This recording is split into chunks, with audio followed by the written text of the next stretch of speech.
या बातमीपत्राचे प्रायोजक आहेत महावीर रेसिडेन्सी, नाशिक हायवे लगत प्रशस्त लक्झरी अपार्टमेंट, 2 BHK फ्लॅट, प्रशस्त पार्किंग, सीसीटीव्ही यंत्रणा, EV charging point, solar system, lift सुसज्ज. बुकिंग सुरू आहे. पाडव्याच्या मुहूर्तावर बुकिंग करा आणि मिळवा नामांकित कंपनीची इलेक्ट्रिक स्कूटर बाईक अगदी फ्री. बुकिंगसाठी स्क्रीनवर दिलेल्या नंबरवर संपर्क करा. भवरलाल लोढा नगर, मंत्री छगन भुजबळ यांच्या संपर्क कार्यालय पाठीमागे, येवला. आपले विनीत आदित्य श्रीश्रीमाळ, महावीर लोढा, इंजिनियर समकित बापना. त्वरा करा, थोडेच फ्लॅट शिल्लक.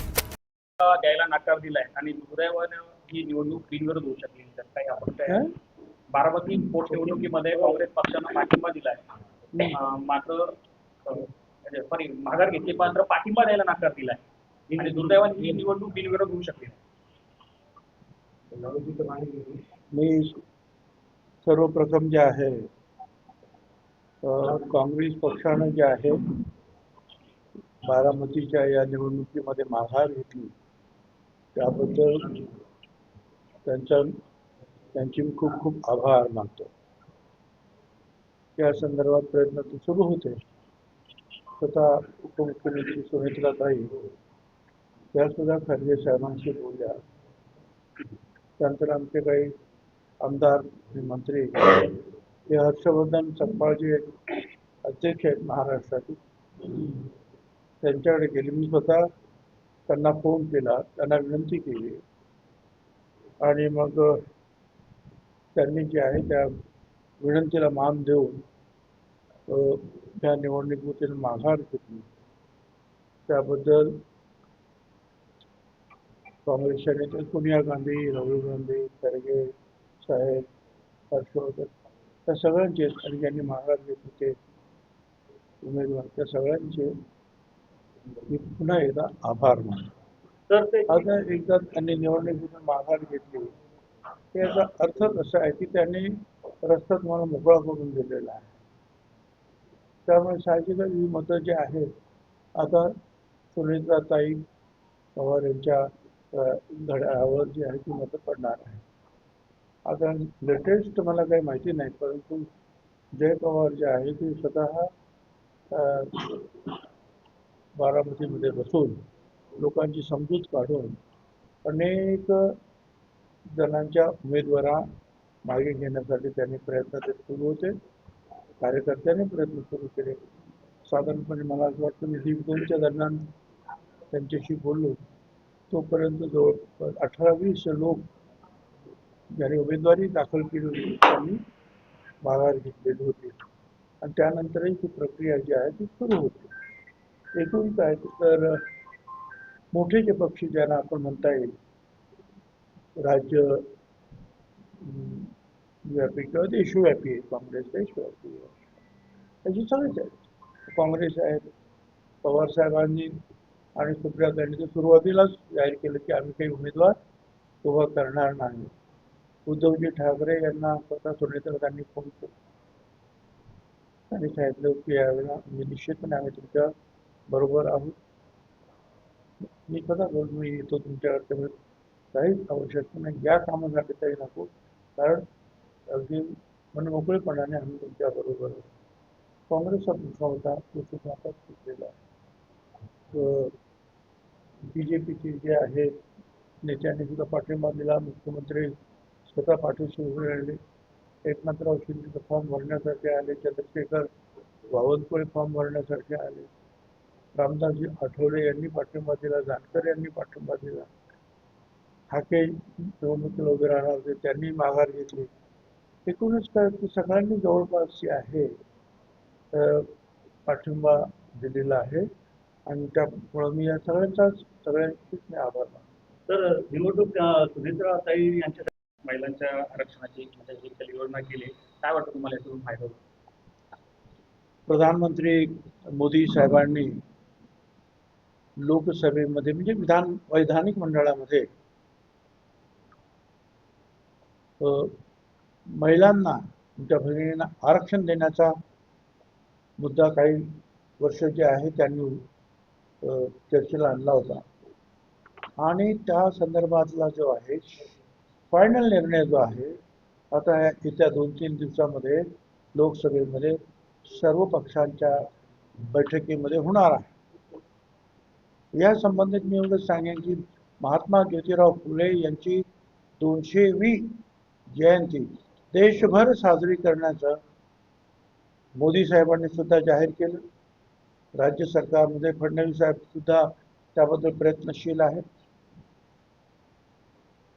महात्मा ज्योतिराव फुले आणि सावित्रीबाई फुले यांनी महिला सक्षमीकरणासाठी शिक्षणाचं पहिलं पाऊल त्यांनी उचललं आणि समान दर्जा महिलांना दिला पाहिजे ते त्यावेळेपासून त्यांनी जे आहे त्याच्यासाठी काम केलं. ह्या 200व्या त्यांच्या जन्मतिथी निमित्तानं वर्ष साजरं करीत असताना त्यांचे अख्खं वर्ष साजरं करणारा कार्यक्रम करणार राज्यभर देशभर बाहेर सुद्धा खऱ्या अर्थानं जे आहे हे महात्मा ज्योतिराव फुले सावित्रीबाई फुले यांच्या कार्याला आणि त्याचबरोबर बाबासाहेब आंबेडकर यांनी जे काय समानतेचं धोरण आपल्या संविधानामध्ये सुद्धा म्हटलेलं आहे त्यांना खऱ्या अर्थानं श्रद्धांजली ते अर्पण करता आहेत. याच्याबद्दल मला खूप आनंद आहे. तर एक स्थानिक प्रश्न घेतो. माननीय जिल्हाधिकारी मागच्या महिन्यात 24 तारखेला वाहतूक अवजड बंदीचा निर्णय लागू केला होता. आता त्याची अंमलबजावणी अजून झाली काय झालं? शहरातली जी वाहतूक आहे ना तर ती अद्याप अंमलबजावणी झाली नाही. तसं आहे, मी पण त्यांच्याशी बोललो, इतर पोलिसांशी बोललो, सगळ्यांशी बोललो. काय अडचण आहे मला काही कल्पना नाही. का त्यांनी ठरवलं होतं की बाहेरून कुठून न्या. काही 1-2 ठिकाणी काहीतरी काम चालू आहे म्हणून सगळ्या मोठे ट्रक्स आणि सगळीच वाहतूक इथून येते आहे आणि 2-2 तास म्हणजे अपघात तर होतं पण 2-2 तास ती वाहतूक होत नाही. तर त्याबद्दल मागे पण मी चर्चा केली. त्या आता मीटिंगमध्ये परत अधिकाऱ्यांना बोलवलं काय अडचणी आहेत ते समजावली. त्या शेतकऱ्यांच्या बाबतीत आता काही दिवसांपूर्वी अवकाळी पावसानं पुन्हा नुकसान केलं. गहू कांद्याचं पूर्णतः नुकसान झालं. निफाड भागात काही द्राक्षांचंही नुकसान झालं. आपण विधान परिषदेमध्ये प्रश्न देखील आदेश केले होते की नुकसानीचे आम्ही या संदर्भामध्ये मंत्रिमंडळामध्ये चर्चा केली. सगळ्यांनीच त्याबद्दल जे आहे महाराष्ट्रभर अनेक ठिकाणी हा अवकाळी पाऊस फार मोठ्या प्रमाणात होऊन वेगवेगळ्या ज्या आमच्या पिकांचं नुकसान झालेलं आहे आणि म्हणून मग मुख्यमंत्र्यांनी जे आहे त्याचेच आदेश दिले. आपण तर सांगितलं सुरू करा काम पंचनाम्याचं निदान. ते पंचनामे वगैरे जे आहे एकत्रित जे सगळे आल्यानंतर जे आहे एकूण किती मोठं नुकसान आहे त्याचा सगळा आढावा घेऊन निश्चितपणे याबद्दल काय आर्थिक सहकार्य करता येईल याबद्दल सरकार निर्णय घेणार. तर शेवटचा एक प्रश्न, तुम्ही रॉकेल वॉटर देण्याचं जाहीर केलं होतं पण ते कारण अजूनही गॅस टंचाई कायम. एक तुम्ही लक्षात घ्या की गेली 10-12 वर्ष जे आहे उज्ज्वला आल्यानंतर आपण रॉकेलचा उपयोग बंद केला होता. त्याच्यामुळे रॉकेलचं वाटप होतच नव्हतं. त्यामुळे रॉकेल वाटप केंद्र जी होती काही मोठे डीलर्स होते काही रिटेलर्स होते त्यांची जी साखळी होती पोचवणारी ती पूर्णपणे जे आहे संपली.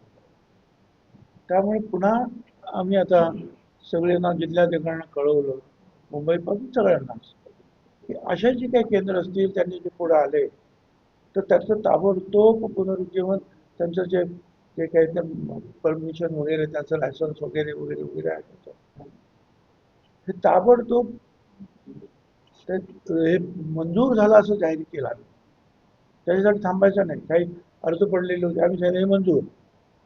काही वारसदाराच्या कामं होती आम्ही सांगितलं हे मंजूर ग्राहीत धरण्यात आलेला आहे आणि आणखीन कोणाला पाहिजे असेल तर 24 तासामध्ये त्याला आपण विक्रेत्याचं जे आहे लायसन्स वगैरे देणार आहोत. जवळ 101 डीलर्स जे आहे या बाबतीमध्ये महाराष्ट्र पुढे आले आणि त्या ठिकाणी जे आहे रॉकेल वाटपाचं काम सुरू झालं. रॉकेल आहे पण वाटप करण्यासाठी जी यंत्रणा जी आहे ते उभी राहते. Thank you sir. Thank you very much.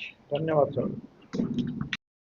त्याच्यानंतर आता एक मोठी कंपनीमध्ये सेक्स स्कॅन्डल बाहेर आलेलं आहे. नाशिकमध्ये चाललं तरी काय?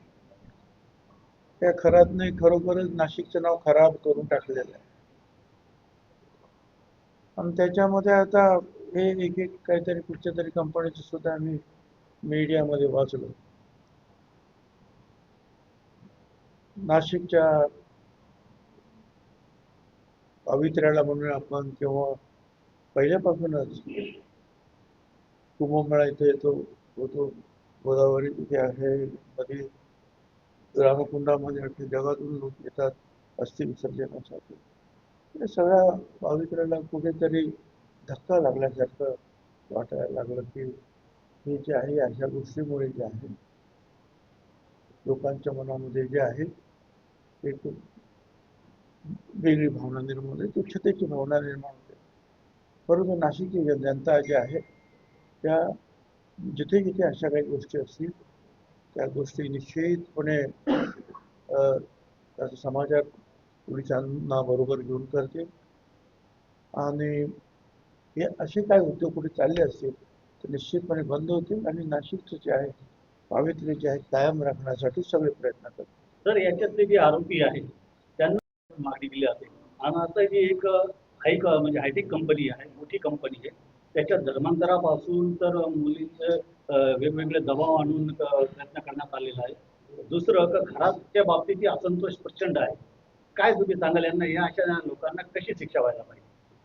असं आहे की पोलीस जिथे जिथे त्यांनी कायदा हातात घेतलेला आहे, अत्याचार अन्याय केला असेल त्या त्या ठिकाणी निश्चितपणे कडक कारवाई करतील. त्याच्यामध्ये कुठला धर्म कुठलं कर्म काहीही बघितलं जाणार नाही. त्याने चुकीचं काम केलं त्याबद्दल निश्चितपणे पोलीस त्यांच्यावर कारवाई करतील. त्याच्याबद्दल अजिबात शंका असण्याचं काहीही कारण नाही. ठीक आहे. साहेब, पण काही अपक्ष उमेदवार अजूनही रिंगणात आहे. मला तर आत्ताची या क्षणाची काय परिस्थिती आहे ती काही कल्पना नाही. पण मी तुम्हाला सांगितलं की मी जी 1-1.5 वाजताची माहिती घेतली होती, जय पवार तिथे खास बसलेले होते त्या कामासाठी लोकांची समजूत काढण्यासाठी. 18-20 लोक त्या तोपर्यंत त्यांनी सांगितलं की आतापर्यंत माघार झालेली आहे. आणि आता आणखीन काही लोक माघार त्यांनी घेतली असेल, बरेचसे लोक माघार घेतली. अपक्षांच्या एका अर्जामध्ये करुणा मुंडे यांचा देखील अर्ज पाहिलेला आहे, तो माघार झाला. मला काही कल्पना त्यांनी माघार घेतली की नाही कोणी, म्हणजे नावानिशी मला काही कल्पना नाही कुणी माघार घेतली कुणी घेतली नाही. साहेब, नाशिक या बातमीपत्राचे प्रायोजक आहेत जिनेंद्र फॅशन अँड पैठणी व पूजा किड्स NX. आमच्याकडे Paithani, designer sari, ghagra kurti, menswear, suiting shirting, boys kidswear अगदी योग्य दरात मिळतील. आमचा पत्ता जिनेंद्र फॅशन अँड पैठणी व पूजा किड्स NX, गाडेकर ऑटो समोर, विंचूर रोड, येवला.